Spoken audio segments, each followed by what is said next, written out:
Lisa Marie Blair is the founder of the Skin Girls. In addition to offering the finest in skincare, Lisa has worked with some of the best and brightest celebrity talent for their on-screen glow-ups, which we'll chat about today. So keep listening for all the juicy deets. So, Lisa, talk to us. How you been? Great. Thank you. How about you? You know, another day, another dollar. That's what they say. So you've worked with both everyday clients and big name celebrities. How different or similar are those worlds when it comes to skincare needs and expectations? Very similar. I think that the main difference is when you work with a celebrity or someone that's on set, they have to be camera ready the next day. So they can't have any downtime when they come in for treatments. That's a big one. Whereas someone like you, a normie, you wouldn't really care about downtime, right? You're not going to be on camera the next day, so you'd be fine with like redness or peeling or flaking. But if I'm working on someone who's going to be on camera the next day, that can't happen. So that would be the main difference. But other than that, I give the exact same amount of care and love to my people, whether they're famous or not famous. Everyone gets the same kind of love. I love that. Yeah, go to Lisa Marie Blair if you want both the celebrity treatment. Yes. And I can say that as someone who's been behind the camera with celebrity talent, it is amazing how every hour of their time is so valuable, whether it be to a brand or whether it be to a production company. And so there is a lot of pressure for them to perform every second because their time is so valuable. And you can only get them for, increments of 4, 8, or even 12 hours at a time. But I do think that having the right skincare, it almost gives them like a suit of armor. It helps them feel like, hey, I'm ready, I'm on. And I definitely have tremendous respect for what you do. And then, without naming names you can't share, what's one behind the scenes moment from a celebrity glow up, excuse me, that really stuck with you? Ooh, that's a tough question. I don't know about a glow up, but I would say that it's kind of shocking how similar we are to them. You know, when you read those magazines and it's like celebrities are just like us, they have the same skin issues and the same insecurities as we do. And if not, even more because they're in front of the camera or they're criticized by millions of people versus, you and I, nobody really cares about us, really, let's be honest. But you look at these people and you're like, wow, they're perfect. They have amazing skin. They have it all. And they're just as concerned about their looks or their, flaws that they think they have that we do, especially women. No offense, we're very hard on ourselves, right? And you see these people come in and they are just as insecure, for lack of a better word, as we are, as normal people, right? So it was kind of like an aha moment for me that I was like, wow, we look up to them and they're so perfect and they have it all, and it's crazy because we all have things that we either want to work on or don't like or are insecure about, and whether you're famous or not, we all have things that we want to work on. So that was kind of really eye-opening. Yeah. And how do you handle that space? Like you just do a good job of making them feel so comfortable. What are some things that you would recommend to, other skincare professionals who are in a similar situation? They've got to work with celebrity talent or people who are on camera a lot. What are some things you do to kind of put them at ease? I'm always very honest. That's why I opened my own thing. I worked in a lot of places and it was always about, sales and sales goals, and you have to make X amount of dollars, you have to sell X amount of products. I will not sell something to someone that they don't need. That's always been my thing. If if something would be good for you, I will recommend it. So I always think that honesty always wins. So being honest and forthright and recommending things that will actually help the person versus trying to make a quick buck, that is not the long game. Like if you want to build a long-term relationship with someone, you have to be honest and with the person, right? People will see you coming if you're like, oh, you need this and that, and trying to sell them the whole house, right? But if you're really being honest and building that relationship, they will come to you. I have people that I saw 10 years ago that haven't been back to town, but they'll still message me, hey, what do you think of this treatment? Hey, what do you think of this? Because they know I'll be honest. This doesn't work. This is great. I don't carry this machine because I think it's not good. So I think being honest with people is number one. And just, taking care of people and treat the first person you see in the day as great as the last person you're going to see in the day. And if that means you can only see five people, then limit it to five. If you know that you don't have the same energy for the 10th person, don't see 10 people because it's not fair to the 10th person. Do you know what I mean? Like you, if you do podcasts and like I could be amazing and I have all the energy on like five in, and then at six, you're like, oh, I'm exhausted. Don't do the sixth person because it's not fair to that person. So same thing with when you see clients.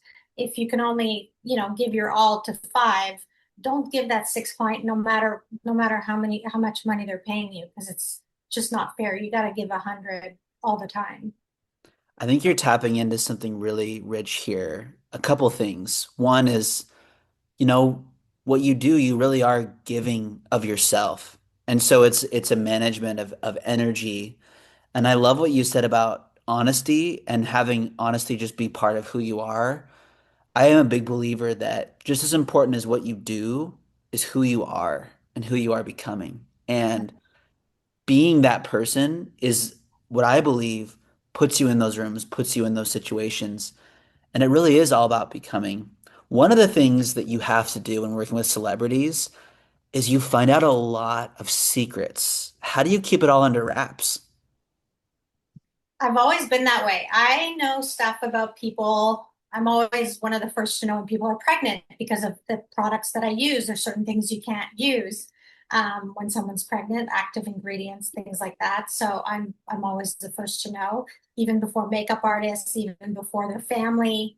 Um, but it's always been my personality. I'm like a vault. I never say anything, even with my family. Sometimes I'll hear something, or my mom will tell me something, and I never repeat secrets. It's just always how I've been. I think that you just can't gossip when you work with, high profile people. It's just the way it is. And if you just can't keep your mouth shut, then you cannot work with celebrities because you can't spill the beans. It's It's a just lot of not. it's a lot of high stakes. A lot of high Mhm. stakes. So we talked a little bit about how your foundation in honesty is what inspired you to start the Skin Girls. What would you say was the turning point that you realized this could be a go-to destination for skincare? Well, my first celebrity ever was Katie Cassidy, who's still one of my best friends to this day. She's amazing. And she sent me someone else. I think it was Danielle Panabaker, who's still a great friend and client to this day. And I think it just kind of from that point, once, Katie came to me and she is a skincare junkie and gets treatments. And when I saw her, she was like, "You're amazing. Like, I've had a lot of facials and you're incredible." And after she started referring people, I was like, maybe I really am good.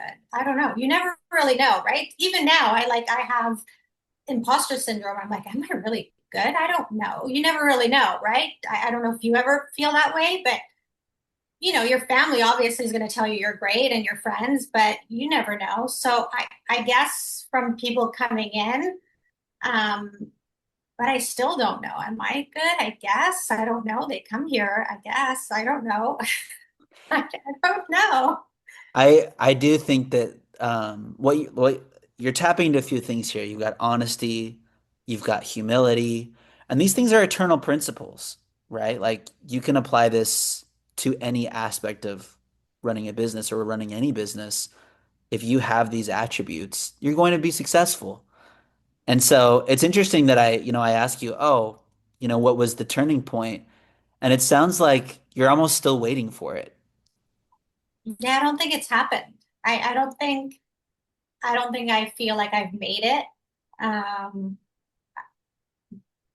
yeah, I don't think I'm there yet. And I don't know what it's going to take for me to feel like I'm there yet or that I've achieved that goal. Maybe it's just my personality. It's never enough, but I feel really grateful for the people that I get to work with, that my team's incredible and I couldn't do it without them.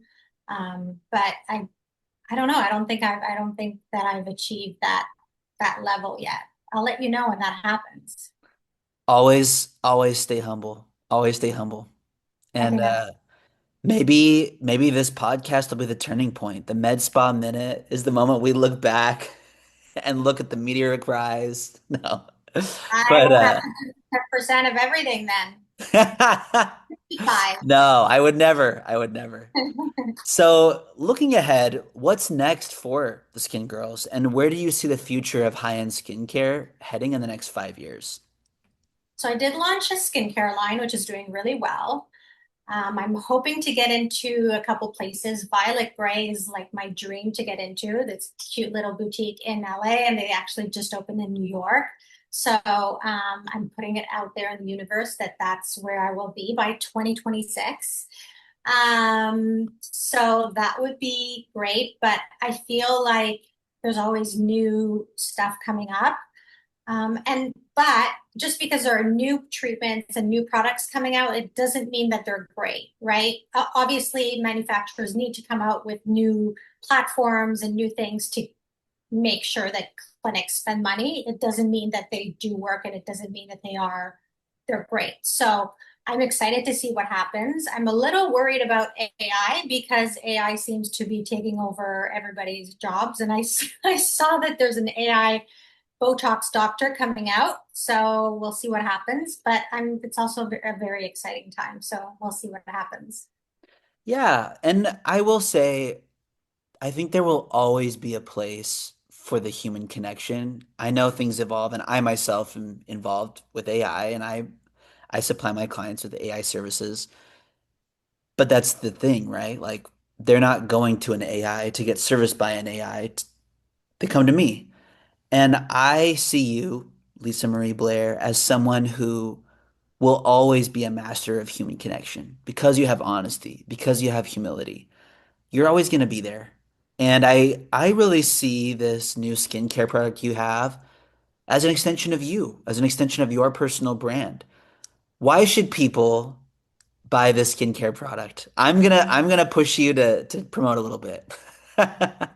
Because it's amazing and it works. It's vegan, cruelty free. It's made with love. It's a Canadian brand. So if you want to support a female founded Canadian brand, and especially if you're in the States and you're paying Canadian dollars, you're basically getting it for free. This is You can sell when you want to. I can tell. right. I mean, come on. But my hero product is a retinol, and I don't know if you know anything about retinols, but retinols help with like cell turnover, wrinkles, scarring, all of it, and it's actually hydrating. So it's the first of its kind. I've never seen anything like it on the market, and it's incredible. So my retinol is off the charts, incredible. And like I said, because it's Canadian dollars, you're pretty much getting it for free. So, I mean, it's not plastic surgery, but it could kind of make you look better. That's a beautiful thing. No, and I think there is really a desire on in the market right now for something that's less invasive, but Mhm. that delivers real results. And it sounds like you're delivering that. And so, I And just to circle back to the actors, they can't have the flaking and peeling that retinol usually gives, right? So they can get the benefits of retinol, and nobody really wants the flaking and peeling. So this retinol gives you the same benefits without flaking, peeling, redness, irritation. So you'll still get all the benefits without looking like a lizard. It's kind of nice. no one wants to look like a lizard on camera. No, not really. And in the world we live in today, everyone is some measure of superstar, right? We have it right here on our phones. Like everyone That's can right. get in front of a camera, anyone can go viral at any second. So you got to stay media ready. So what's the name of your product once again? Skin edition. Skin Edition. Get Skin Edition today. Yeah, Turn this into an ad. almost But free. yeah, we've covered a lot of ground really quickly, as you and I tend to do. Is there anything we haven't talked about that we should have? I'm planning a pop-up in LA. I don't have a date yet, but September or October, I'll be doing a pop-up. Oh my gosh, I gotta swing by and see you when you're in town. Absolutely. Oh, that's a must. That'll be special. That'll be really fun. Well, Yeah, yeah, my all my LA friends, stay tuned because this pop-up's gonna be realer than real. And very. yeah, let's support our Canadian sister across the border. All right, thank you so much for hopping on today. Thanks for having me. I really appreciate it.